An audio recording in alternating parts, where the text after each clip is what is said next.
Some of these people get treated differently, whether it's in the media, whether it's only you find out about their crimes years after they passed away, loved by celebrities until it all comes crashing down. We need to get into the problem behind the BBC and the abuse that gets covered up until it eventually comes to the surface. Hugh Edwards was a prominent BBC News presenter known for his anchoring BBC News at 10 from 2003 to 2023, a 20-year span as a widely, highly respected broadcaster. He covered major events like royal weddings, funerals, elections and wars, earning an MBE in 2021 for his services to broadcasting. Born in Bridgend, Wales, Edward joined the BBC back in 1984 and becomes one of the most recognisable faces. His career unravelled in 2023 due to a scandal involving allegations of paying for explicit images. It said that Edwards engaged in WhatsApp conversations with Alex Williams, an 18-year-old who'd sent him 377 images of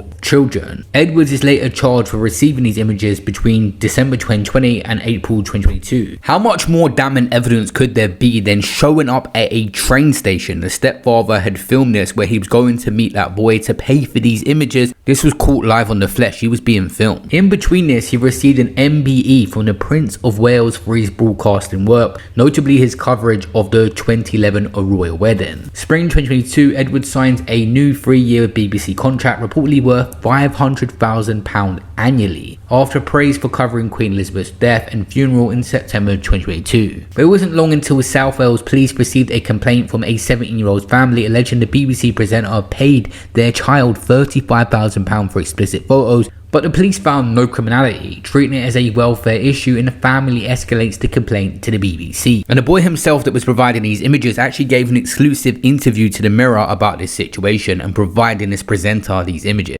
And I was just in shock, really.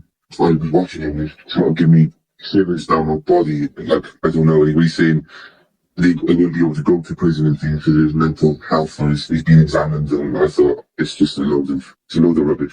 It took a UK tabloid, The Sun, to contact the BBC with allegations about a unnamed presenter. Edwards denies wrongdoing but continues presenting, including coverage of King Charles' Scotland visit. The Sun publishes the story, triggering public speculation and denials from the BBC presenters Gary Lineker, Ryland Clark and others that worked at the BBC, because this article just said an unidentified person. Before this article broke, he was extremely protected. Anything that was hitting the media was just saying an unnamed presenter has these allegations. He was not named at the start at all, and many other people was getting dragged into the situation. It was potentially them. They had to come out and prove that it wasn't. The 9th of July 2023, the BBC suspend Edwards and launches an internal investigation. Edwards is hospitalized with severe depression and mental health issues. Anyone that engages in this type of activity definitely has mental health. It is not going to be a cop-out for Hugh Edwards. The wildest thing about this, on the 10th of July 2023, it took Hugh Edwards' wife Vicky to come out and name him as the presenter. Citing his hospitalization and requesting privacy, Edwards pledged to address the allegations post-recovery. All of a sudden, you've been accused of these very serious offences and now you're ill. Metropolitan Police actually arrested Edwards a few months later at his London home on 3 counts of making indecent images of children, but he's released on bail. His arrest remains confidential. It's like he has some special treatment. All this was out the spotlight because he's such a known figure in the UK. Edwards resigned from the BBC on medical advice after 40 years with no payoff, and the BBC accepts, aiming to move forward. He ends up getting charged with 3 counts of making indecent images of children, and he pleads guilty at Westminster Magistrates Court to receiving images via WhatsApp. The court learns details of his exchanges with that boy, and he received a 6-month suspended sentence for 2 years, meaning he's not going to jail. He's on the offender treatment program and 7 years on the offenders list. He must complete 170 hours of community service and pay £2,000 in costs, which is nothing to him. The judge acknowledges his remorse and mental health issues, but stresses the seriousness, and Alex Williams is also sentenced to 12-month suspended term for, of course, distributing him the images. Mr. Edwards, do you repent? How many more images of children do you have? Mr. Edwards, do you repent? Mr. Edwards, do you have? How many more images? Mr. Edwards! Yes. Look! Will you pay penance? Will you expose The BBC continued its review of the scandal, facing criticism for its handling, and Edwards paid during suspension. Edwards has made no public statements since the plea and remains out of the spotlight. The problem is Hugh Edwards continued to receive his full BBC salary during suspension, including the period after his November 2023 arrest on charges of making these indecent images. This amounted to approximately £200,000 from his arrest till the resignation in April 2024, based on his annual salary of £470,000 to £480,000. The BBC's policy at the time required full pay during suspensions pending investigations, and Edwards' team cited health issues to delay disciplinary proceedings, preventing earlier termination. The BBC has repeatedly demanded repayment post-salary arrest, stating formally in August 2024 after his guilty plea, they described the actions as appalling and in bad faith. He was allowed to resign. He'll have a big pension. How's that going to look, especially to licence fee payers? Well, none of this is, comfortable. It's very difficult. In terms of pension, an accrued pension, to get technical about it, that is very difficult to claw back, nigh on impossible. So I think, no one likes to see a situation, but these are unfortunately the specifics of how it works, that we can't claw back pension. I think when it comes to pay, again, legally challenging, but we'll look at all options. Apparently, August 2025, Edwards has refused to repay any of the money he got, despite multiple requests and ongoing discussions. Legal experts note the BBC's lack of strong contracted basis to force this repayment, as the payment was not an overpayment but just standard for suspensions. Stuart Hall, a former BBC presenter known for It's a Knockout and regional news, was exposed for a series of sex offences in the wake of Jimmy Savile's scandal. Between 1967 and 1980s is when these offences were committed. Hall committed indecent assaults on girls aged 9 to 17 across 13 victims. Offences occurred at BBC's premises, his home and other locations, often exploiting his celebrity status. It's said that an operation was launched after Jimmy Savile's death, and it led to Hall's arrest in suspicion of an R charge and indecent assault. ITV's exposure documentary sparked public and media scrutiny, linking Hall to Savile's era of abuse at the BBC. Hall was arrested by Lancashire police for indecent assaults dating back to the 1960s and 80s in December 2012, initially charged with 3 counts of assault on girls aged 10 to 16. Hall pleaded guilty to 14 counts of indecent assault involving 13 girls at Preston Crown Court. He initially denied the allegations in a public statement, which drew heavy criticism. He ended up in 2013 getting sentenced to 15 months in prison. The judge noted Hall's opportunistic abuse of young fans. Public outrage erupted over the perceived leniency of his sentence, prompting a review. The Court of Appeal doubled Hall's sentence to 30 months after public and legal complaints that the initial term was too short. October 2013, Hall faced new charges, including 1 count of an R charge and further indecent assaults, following additional victim reports and them coming forward. May 14, he was convicted of 2 additional counts of indecent assault, 1 victim in the 1970s, and sentenced to an additional 30 months to run concurrently, meaning he will serve no extra time, and acquitted of an R charge due to insufficient evidence. Between 2014 and 2015, they done a BBC review, which was published in 2016, at the BBC, allowing Hall and others to evade scrutiny. Victims reported abuse on BBC premises, fueling public anger over the institutional failures. The BBC apologised but faced no criticism for an inadequate response. December 2015, Hall was released after serving half his sentence, including time on remand. His low-profile release sparked media debate over justice for victims. The BBC Commission report confirmed Hall abused victims on BBC property, and staff was aware of his inappropriate behaviour, but no formal action was taken. The review criticised BBC's oversight and failure to address complaints. Apparently, after this, the BBC has put forward new safeguarding policies but faced continued criticism for historical failures. Hall's case, Savile's case, was cited in parliamentary inquiries into BBC's accountability and victim groups demanding compensation and a systemic reform. Peter Rowell, a former BBC Radio Bristol and Somerset presenter, was convicted of abusing young girls in the 1980s and 1990s. He was a part-time presenter in the 80s and a church minister, and abused 5 girls aged 10 to 15 in the Bristol area. Offences included indecent assaults, often exploiting his trusted community roles. Some instances were linked to his BBC work environment. Victims came forward as part of broader inquiry. It wasn't until the same year as the last guy, 2012, he was arrested by Somerset police and charged with multiple counts of indecent assaults on 5 girls spanning the late 80s and early 90s. He pleaded guilty to 7 counts of indecent assault at Bristol Crown Court and sentenced to 6 years in prison. The judge described him as a predatory offender who abused his status at the BBC presenting work and the minister. His conviction alongside Stuart Hall and several cases fueled public and media criticism of the BBC's historical oversight. Reports suggested colleagues were aware of this guy's inappropriate behaviour, but no formal complaints were escalated. The BBC issued a statement expressing deep regret, but faced accusations of ignoring all these warning signs. It was 2016 this guy got released after serving approximately half of his 6-year sentence, including time on remand. His release was low profile like the last guy, but reignited local criticism in Bristol over the BBC's handling of the case. This guy had 5 victims between the age of 10 and 15 at the time of the offences. Some victims reported long-term trauma, including trust issues and mental health struggles, as detailed in court victim impact statement. It was due to shame and fear or disbelief. Because of his respected status, this guy was a minister and a broadcaster. Apparently, the 2011 to 2012 Savile revelations empowered them to come forward. Victims described this guy having grooming tactics such as offering attention or small gifts, and his exploitation of settings like BBC studios or church events. One victim reported abuse during a BBC-related outing, per court records.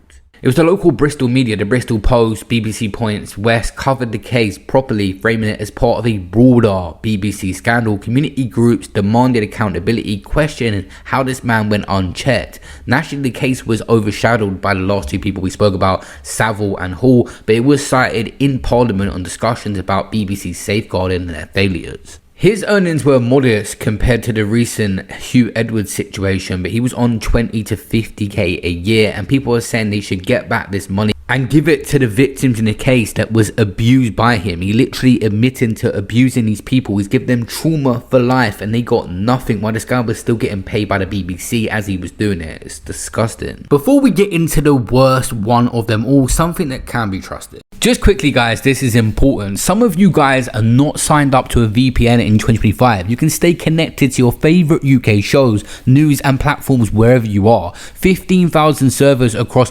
120 countries. Unlock Netflix libraries, streaming services and sites not available in your region. It streams and browse without lag or buffering. Your online activity stays private and protected. You can browse securely even on public Wi-Fi. It works seamlessly across your phone, laptop, computer and even your smart TV. There's no complicated setup. You get instant access. It makes you feel at home whether you're in London, Lisbon or Los Angeles. This video is being sponsored by Proton VPN. You guys need to sign up today. And check the link in our description for an exclusive offer. All the way back in 1955, the first recorded allegation of sexual abuse by Jimmy Savile occurs in Manchester, where he's the manager of a dance hall. This marks a beginning of a pattern of offences that span over 5 decades of him targeting vulnerable children and young people. In 1958, Lancashire police investigate reports of Savile's sexual misconduct, but conclude there is insufficient evidence to bring charges, allowing his career in entertainment to continue unchecked. In 1963, the police receive intelligence regarding Savile's inappropriate sexual conduct. By 1964, Savile begins presenting at BBC's Top of the Pops,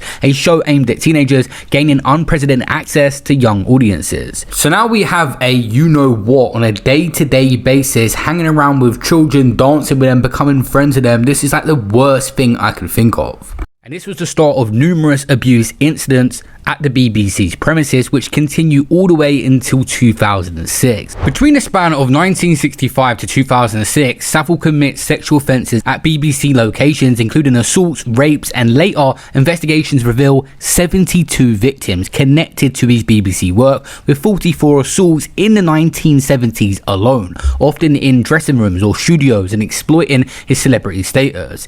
In a BBC One radio interview, Douglas Mudrich becomes aware of the rumours about Savile's behaviour and requests an internal report, but no formal action follows, and press inquiries into similar rumours do not result in published accusations. Savile hosted a show called Clunk Click, using it to gain access to teenage girls, leading to further allegations of abuse. You could clearly see any child that come around Jimmy Savile was uncomfortable. Look through this montage of events, but he was still getting these TV shows despite the rumours that was going around about him, and he was surrounded with kids. And so I'll tell you what, I've got a little job for you. Would you like to take this Jim will fix it badge to my friend there, and then he can put it on himself? Okay then, and you'll do that over there. Come and sit back down here, please. Thank you very much indeed. Thank you very much. Okay.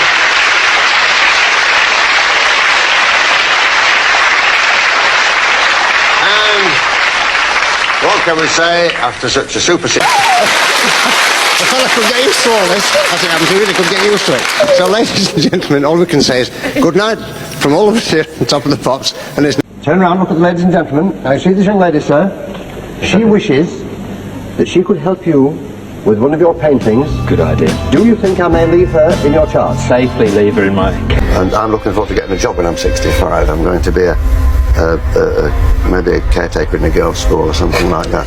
And between the 1970s and 80s, there was rumours of Savile's dark side circulating within the BBC itself, including whispers of necrophilia and targeting underage subnominals. Staff later recall awareness of this, but no reporting due to the culture of difference to stars. He was put on such a pedestal for being a celebrity. In 1981, Savile establishes the Jimmy Savile Stoke Mandeville Hospital Trust, leveraging his charitable work for access to hospitals where he later abuses patients and staff.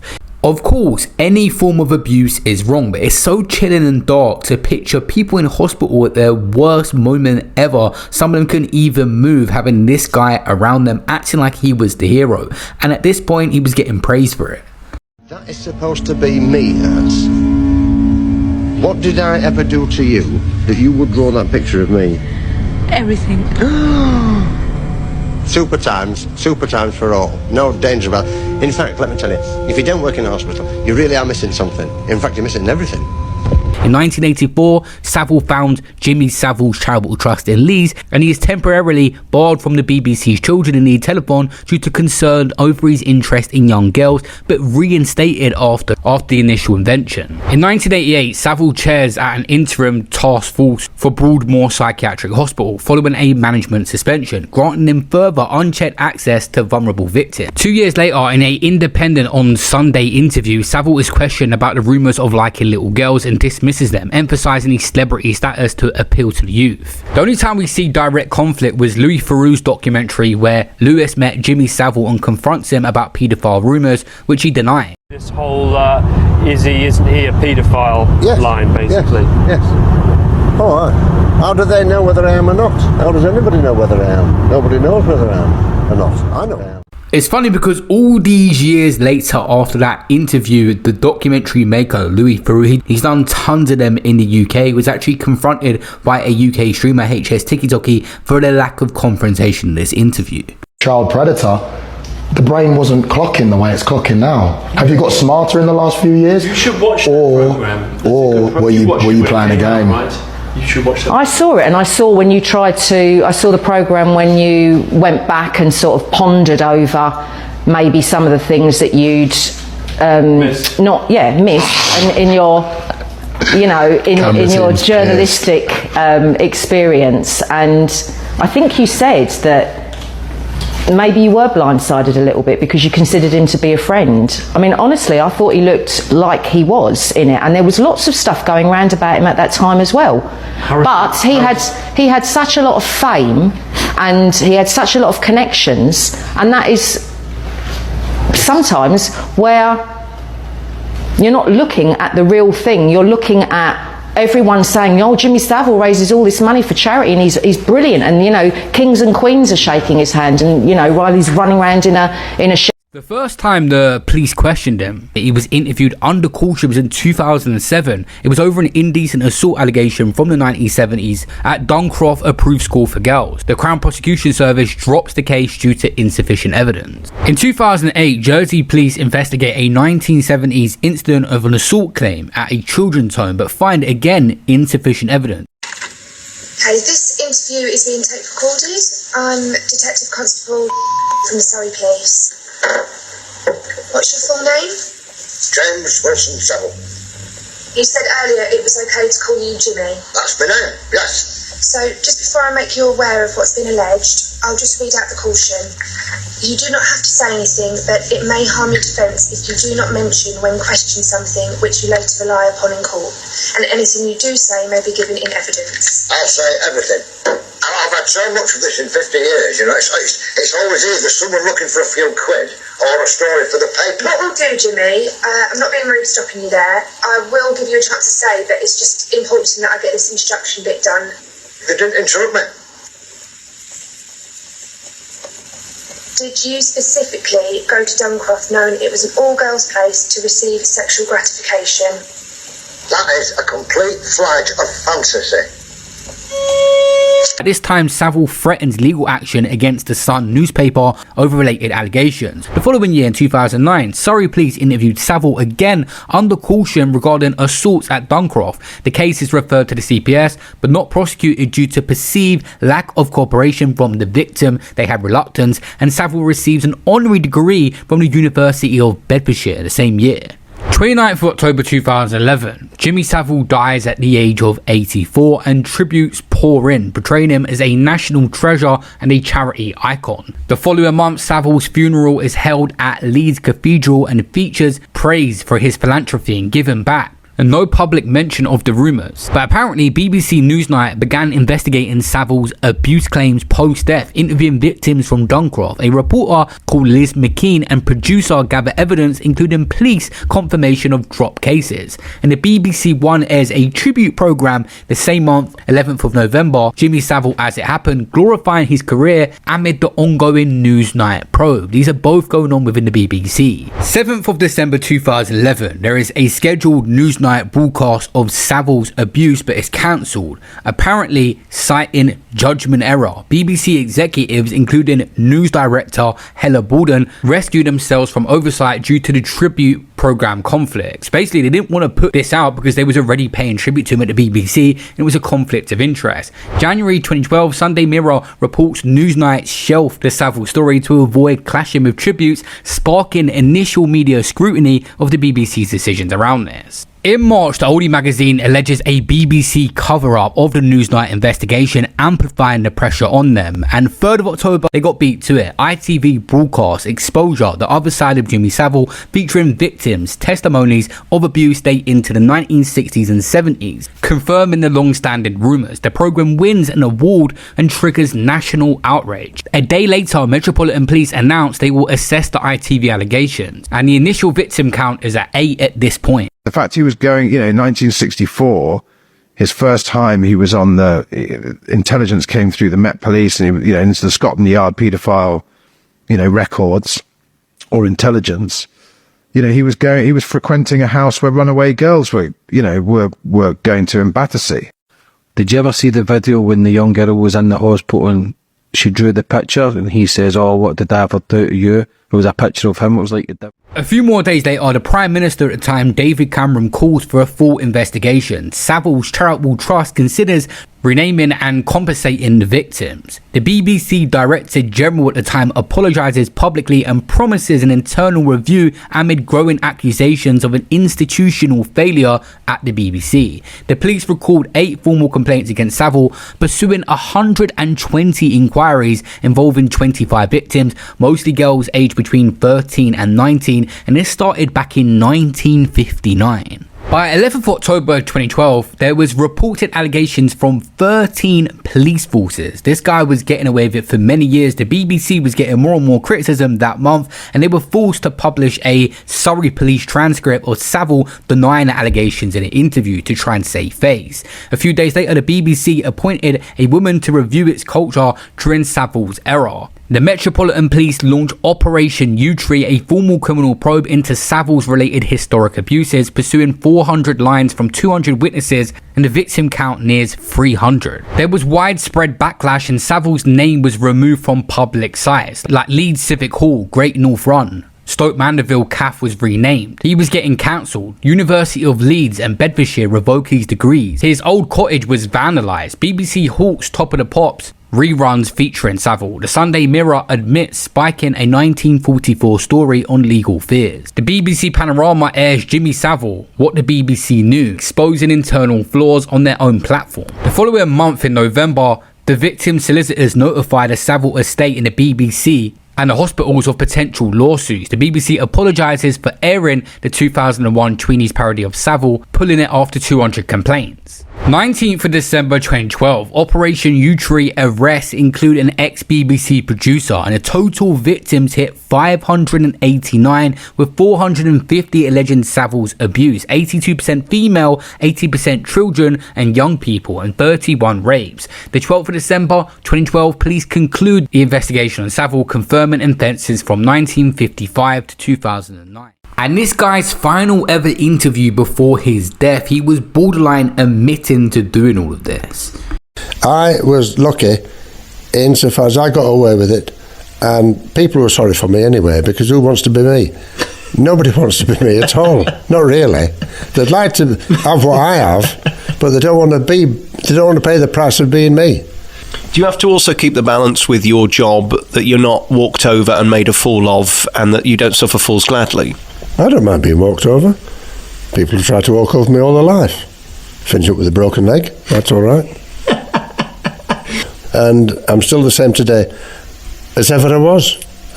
Odd, very odd.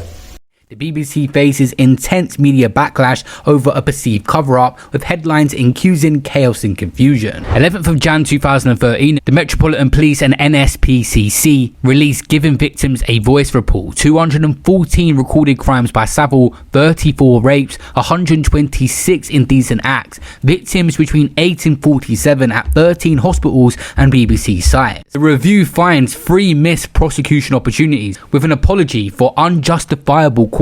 Reports of 214 complaints that would have been crimes, including 16 rapes of under 16. In 2014, the Health Secretary Jeremy Hunt reveals NHS inquiries that Savile abused 60 at Leeds General Infirmary aged between 5 and 75. The oversights were truly awful. Assaults at 28 hospitals due to fragmented management and attitudes towards Savile. Got a full report in 2016 that was even more concerning. It was a 1,000-page review that Savile abused 72 people at the BBC, 8 rapes, 11 under 12, staff aware but silent due to a culture of fear and difference to his talent and reputation concerns. Stuart Hall reports 21 victims. In the report, it was described as having a serial rapist hidden in plain sight, and the BBC turned a blind eye.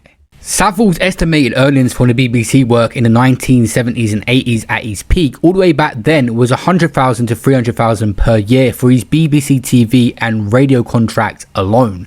It was said that over the years, you got to remember how much this money was back then. He earned over $10 million for the BBC, working through his contracts, up to $15 million, some people say. Jimmy Savile's estate was valued at approximately £4.3 million upon his death, adjusted to $3.3 million with initial cost after his death, and approximately $1.85 million in direct compensation was given to victims, as approved by the High Court in 2016. It's covered 78 validated victims out of 131, with an average payout of £13,000, which is nothing for what he done per victim. It was more liable to the institutions. The BBC had to pay $4 million to 120 victims, averaging $33,000 each. Settled in 2014, the NHS had to pay $500,000 damages to 52 victims, plus $600,000 in legal fees, totaling $1.1 million. Many people that was affected and damaged by Jimmy Savile was never compensated at all for it. Now, to be fair, this next guy has not been convicted of a crime yet, but still loads of abuse accusations have come out recently. I made a video that was removed. I got copyright striked and flagged for this video. There was a few different reports around it, so I had to include it.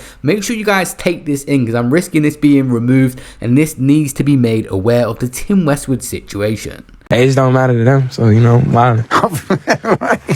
guy knows where Diddy is. Where's Diddy? I don't know. Yes, you do know. Tell us, where's Diddy at? Where's Diddy? We need to know Diddy. I'm a big dog. Yo, baby, you don't have to put your top back on. A man that grew up well off, whose father was a bishop, screaming big dog and calling every girl he meets baby, and talks with American accents, something was a bit off, but we never thought it was this dark.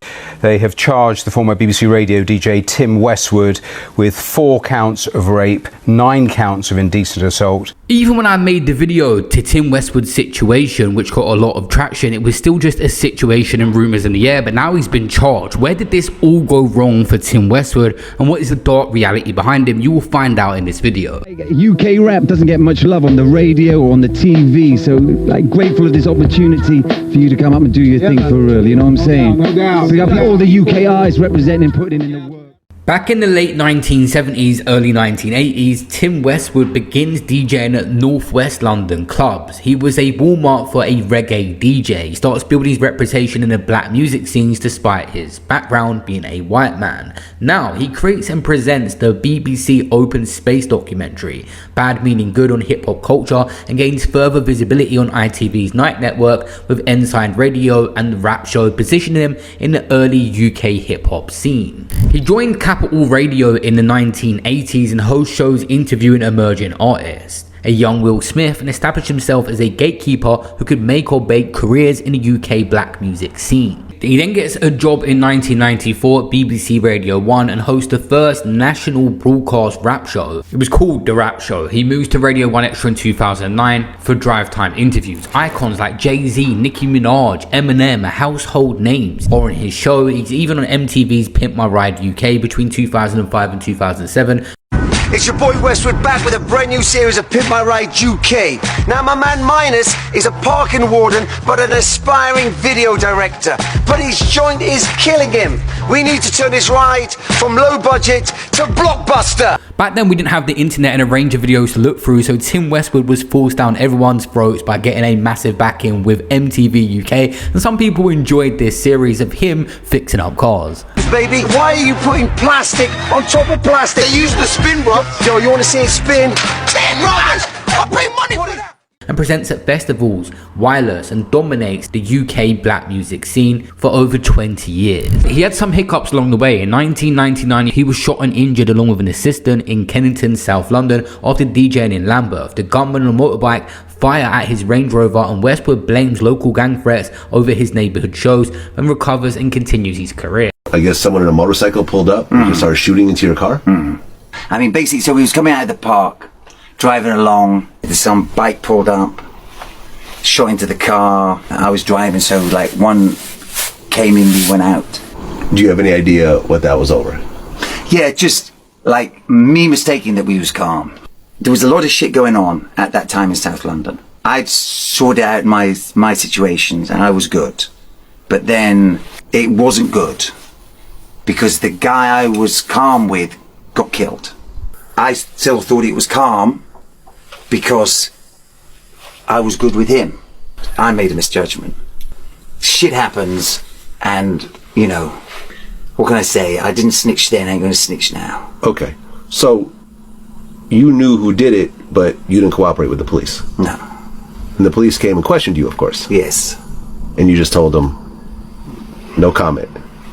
It was hidden and pushed to the side at the time, but between 1992 and 2017, 7 black women later accused Tim Westwood of sexual misconduct, groping during photos at clubs, exposing himself, and non-consensual sex after luring women aged 17 to 20 with promises of a music career or to help with BBC work experience. Incidents span in UK locations, and women report fearing disbelief due to age, race, and his influence. And there was no formal complaint at the time. There was a situation between 1995 and 1996. He's accused of raping and indecently assaulting a woman between the ages of 17 and 18 in central London. Between 2000 and 2001, accused of raping and indecently assaulting a woman ages 17 and 18 again. These are young women. Between 2004 and 2007, there are reports of potential sexual assault on a Radio 1 guest, a former staff member. The Sun witnesses Westwood propositioning a 15-year-old girl at a nightclub. BBC got a tip-off about this, but there was no action. One complaint referred to the police, but then no charges. He didn't think highly of women because there were multiple BBC staff members reporting misogynistic remarks, that was sexualized comments about women's bodies on air, and harassment, leaving team members upset and in tears. And he had perceived favoritism from the BBC controllers, complaints sidelined and not escalated. How the hell has Tim Westwood got 1.4 million subscribers? That's 1 million more than this channel. He's really put in the work. But in all seriousness, he's had Eminem on there, he's had Juice WRLD, he's had some top artists, even the UK guys like Skepta, Snoop Dogg, all the biggest stars in the world. When you come to the UK, you'll be tapping into Tim Westwood. He had massive influence in the UK, and his character was very bizarre, often talking like he was American. He addressed this in a Vlad interview. No, but I mean, I've lived through it once. I don't want to live through it again. But I mean, I'm as well as you. I'm a white person in hip hop, so I get my fair share of criticism in terms of what I do, in terms of how I do it, and you being, very prominent in the UK scene, and you're the most prominent name in there, and you present yourself in a certain type of way, you hear people criticizing the way you talk, your mannerisms, but everything else like that. The way you talk, my brother, it's like... Listen, as much as we're going to criticize Tim Westwood and raise the red flags around him, and also talk about the case that he is now involved in, this guy is definitely a massive fan of hip-hop. You can't really call him culture vulture. This guy's got garages full of CDs that I've seen that he owns. This guy's really been a massive fan of the culture, but he explains to Vlad why he talks this way. I live this, man. Right. This is me, man. This is what I do. It's like one of the greatest newsreaders was Trevor Phillips. He used to read the news for the news at 10, and he was like a Jamaican of Jamaican descent, but he read it in like a real correct English accent. He didn't read it like a yardie. He didn't go, wow, man, it's the 10 o'clock news, what guan. He didn't talk crazy like that. He talked like a newsreader should talk. Yeah. I'm a friggin' hip-hop DJ. How am I meant to talk? I agree. Like, how am I meant to rip down a club? Am I meant to sound like anything different? Obviously, everyone puts on a little bit of a persona on camera. He has these weird slang words that are like old school American that he still uses today. But in his day-to-day life, he might just talk normally and polite. The old footage of him is completely different, even his persona. Not this president. Revival pressure from the Wilson Dodgers. The Ensign Rap Show, coolin' and a roolin'. No right turns, no left turns, just straight ahead to the firing line as we distress the session to the TOP. Obviously, over the years, people change. Someone might go for a more corporate style and then obviously put things into their arsenal DJing that suits them more. And he developed into this bizarre character I can't really describe of how the UK view him. And I mean, really repping Birmingham. I mean, yeah, sorry, the trap phone is ringing. Can I just have a look at your trap phone? Nigga, you the police? Nigga, you the police? Trap phone is here, baby. You the police? I mean, if you really, if you need to go and make that sale, we can wait.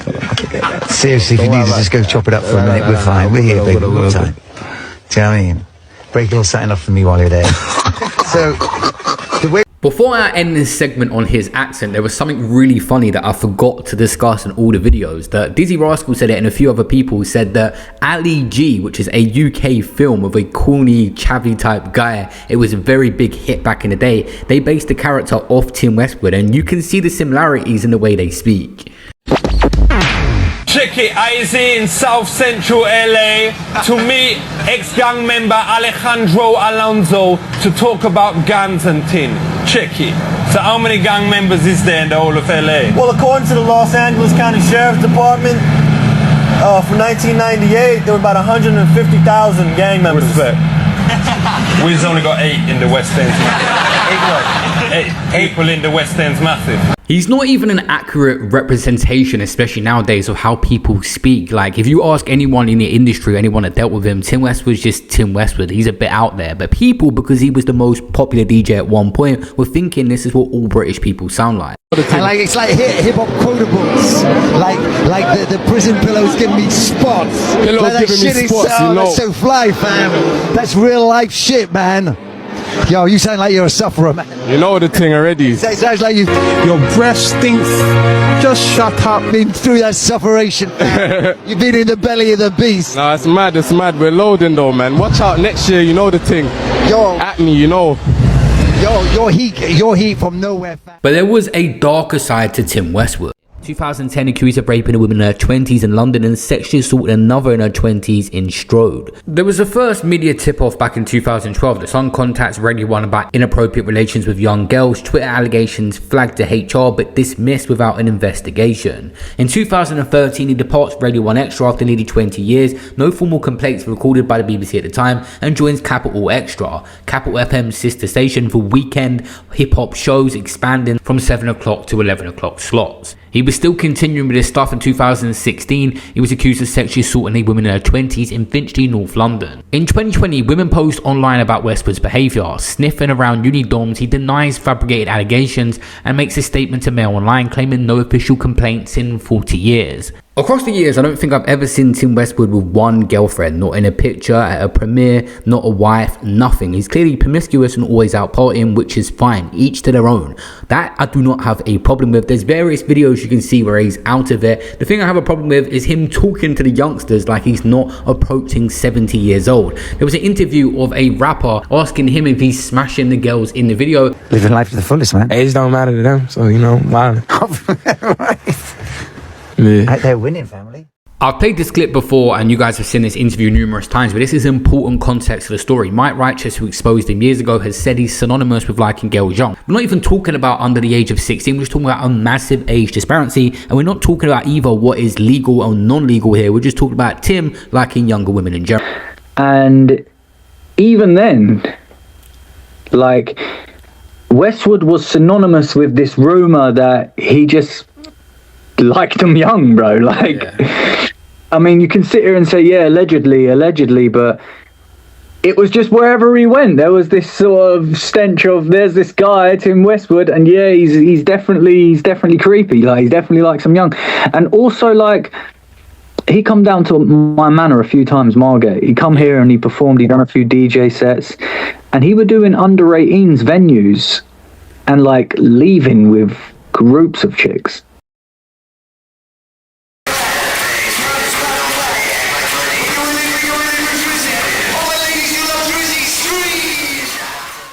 After this news come out recently, Mike Righteous has put up a few tweets. Basically, when it broke, he said, imagine everybody acting like they didn't know. Someone said, what did you do to stop him? He said, more than anyone else, which is true. And someone said, re-release Sack City, the diss track he made on Tim Westwood on YouTube right now. And he said, consider it done. It weren't just Mike Righteous exposing him, it was numerous women in a BBC Three documentary. April 26, 2022, BBC Three, produced by The Changers and The Guardian, a joint investigation airs. 6 women, all black, detailed predatory acts from 1992 to 2017, including assaults at his home after music meetings, groping at clubs, and the documentary highlights his power imbalance as a white DJ in black music. Westwood denies all these claims, and BBC calls the claims shocking, but finds no prior formal complaints, and he steps down from Capital Extra. The same year, BBC Three airs Hip Hop's Open Secret. Tim Westwood, 10 more women accuse him, including one called Esther, alleging sex at 14, and he's in his 30s at the time in the 1990s. A total of 18 women by now, and she describes him as a predator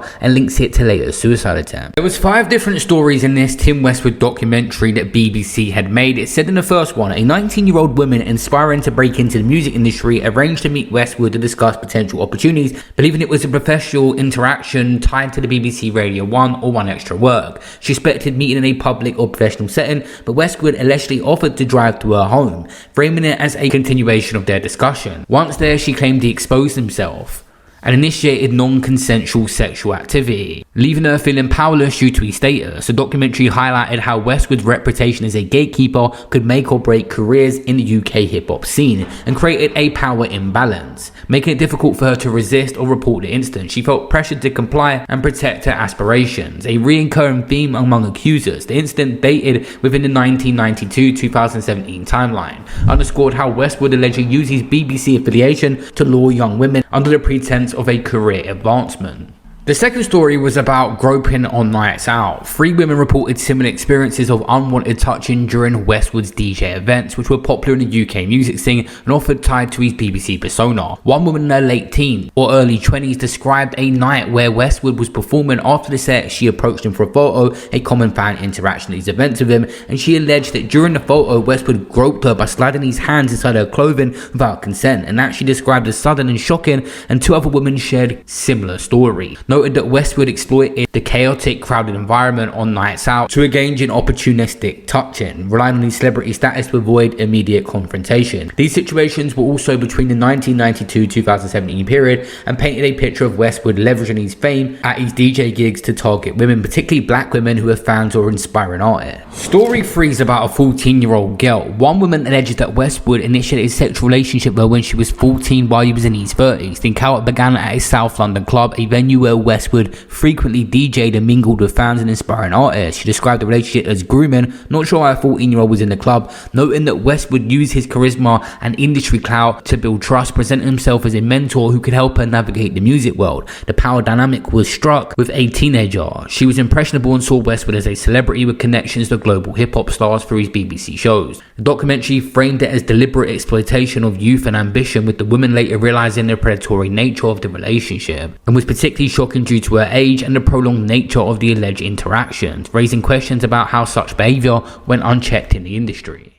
The fourth story, a 20-year-old woman who was attending one of Westwood's student nightclubs, alleged that he invited her to a hotel room at 20 years old, presented as an opportunity to discuss music or networking. These events were part of Westwood's brand, attracting young crowds, including students and aspiring artists. Once in the hotel room, she claims Westwood committed a non-consensual oral assault, exploiting the private setting and her trust in professional intentions. The documentary emphasised, again, him exploiting women. And the fifth story, another accuser who was 16 at the time alleged that she entered a relationship with Westwood unaware of his true intentions, and he was in his 40s. She met him through music events where he had an approachable image that resonated with teenage fans. The relationship, when she initially perceived as consensual, was later recognised as exploitative due to her age gap between her and Westwood and failing to disclose his own age. Only when she discovered years later, the documentary used the story to illustrate a broader pattern of Westwood constantly targeting younger women and eventually taking advantage of them. July 2022, a Freedom of Information request revealed 6 historical BBC complaints of bullying/sexual misconduct. One referred to the police, and the BBC appoints a woman called Gemma White for an independent probe into Westwood's handlings at the company. Metropolitan Police launched an inquiry into non-recent sexual offences between 1982 to 2016 after the documentary. Westwood interviewed under caution multiple times starting in March 2023. But because Tim Westwood is not directly in the spotlight now, obviously he stepped down from Capital, it wasn't a major story. People was covering it, but it wasn't getting a lot of attention, and Tim Westwood was spotted out of public a few times. You can clearly see as you watch this video on your screen right now that this man was going through it because he was being dragged in for questioning repeatedly about all these accusations. The Met Police hands the case to the Crown Prosecution Service for charging decision in 2024, and Westwood denies wrongdoing in a social media video of a woman confronted. I posted this video so many years ago now when she initially confronted him, and every comment, if I go back, was defending Tim Westwood, saying this woman come across crazy and that she was making stuff up. Obviously it was just a random encounter. What happened? Why do you think it's always been okay to sexually assault black women? Please. What? Do you think that we're less than? Do you think we're not worth it? Do you think we're not worth it? Don't call me baby. Don't call me baby. It's all false allegations. Okay, can you explain why it's false allegations? It's all false allegations. Tim Westwood. Sorry? Sorry? It's all false allegations. Yeah, so you've never touched underage black girls? Allow it. Who are you talking about? Allow it. Who are you? You allow me. Don't allow you what? Do you think it's been alright to harass and sexually assault black women? I've never done that. You've never done that? Never done that. So where did them stories come from then? They're all false allegations. False allegations? Period. So they were lying? Period. Yeah? And I will prove that. So when are you going to prove it? As soon as I get my opportunity and trust, I'm ready. Because haven't you been arrested recently? No, I haven't been arrested, please. Allow it. Don't allow me, bruv. Allow it. Yeah? So you didn't do it then? Now, in February 25th, 2025, a 174-page report details considerable body of evidence of bullying, misogyny and 22 public allegations, only 2 from the 2022 probe, and finds no widespread BBC knowledge of predatory sex, but criticised the sideline complaints and missed patterns. BBC apologises for the missed opportunities. The Director General, Tim Davie, calls it shocking, and Westwood does not participate, but denies through a lawyer child interest or predation. October 9, 2025, he's been charged with 4 counts of rape, 9 indecent assaults, 2 sexual assaults against 7 women aged 17 plus, 1983 to 2016. Due in Westminster Magistrates Court on November 10th/11th, the CPS says his serious sexual offences, congratulates the courageous women. Tim Westwood's X account gets deleted amid the backlash. This guy won the 2010 Radio Academy Award for Outstanding Contribution to UK Music, recognising his hip-hop legacy, and multiple mobile awards for Best Radio DJ, 2004 and 2005. 2016, he got the Legacy Award at GRM Daily Rated Award, celebrating his influence on urban music. It's just a bizarre transition that he's made in his life from where he comes from to where he got to winning these awards. This guy was born in East Anglia, England, and attended a private school in Norwich before switching to a state secondary school. He's actually the son of Bill Westwood, a prominent bishop, the former bishop of Peterborough, and his early mentor was a man called Ken Suttle, a club owner who became a billionaire. Westwood credits him for kickstarting his DJ career. Apparently, he's moved to Lagos, Nigeria after the 2022 documentary, where he's continued to have a low-profile DJing and making media appearances. It cost the BBC and Gemma White $3.3 million to have the investigation into it. He has an estimated net worth apparently online of $13 million as of 2025 from radio, TV and his endorsements, though legal fees and lost gigs have impacted it. Right now, this is early in the case. He has not had the right to a fair trial. There's a chance that he could show his side and things could be looked at differently. But regardless, people are now saying that he's been a predator in the industry, the likes of Jimmy Savile and Diddy is who he's being compared to already. But I'll let you guys know what is happening with the court case as it proceeds and all the other situations around a trial. The main question everyone has is why now? Why so many years of this abuse allegedly happening he's about to have a court case for, and just now is it going to court? This guy's always been protected. He worked for the BBC, which a government-funded media, a massive establishment in the UK. Then he worked at Capital, have massive influence over all different parts of the radio world. Another a massive company that are turning over almost $1 billion per year behind it. To top it all off at the end of this, looking through stuff about Tim Westwood, you would not believe that this guy was talking about the Diddy parties and how wild they are. I met you, you was doing the internship, you used to spend at those early parties, you used to run around bare-chested, shaven heads, and their whole thing was tipping champagne over themselves in the middle of the dance floor. There was a pool. It was the craziest thing I have ever seen. And we're about to bring that back. Right now I'm in the gym working out. I'm about to bring that back. By some... I got a fat ass and some thick thighs. Every man love that. Any plans to marry any of the baby mamas? Oh yeah, you never know. You know what I'm saying? Nah. I mean, you never know. I mean, a lot of people ask me the marriage thing, and it's just something that, On the topic of American rappers, this guy fully conquered the US scene. Obviously, when you have the BBC's backing, a massive establishment, when people come to the UK, they're going to tap in with that DJ, and Tim Westwood was that guy. With Eminem, with 50 Cent, with Drake, with every big US artist to come over here, they know who Westwood is. This is why this has become such a massive story. I don't really feel pressure as much as y'all can ask me, because I ain't going to get married till I feel it's right. So I want to ask you some questions since we backstage. We want to do some things that are different. Also, who's the hottest in the world, excluding me, because I don't want to put you under pressure, excluding me, who's the hottest in the world right now to you right now? I mean, let me just tidy this up right now, straight on the realness. This is the greatest. Yeah. He's the one who made it a lifestyle brand. This is the man who made it a party. He put it into the...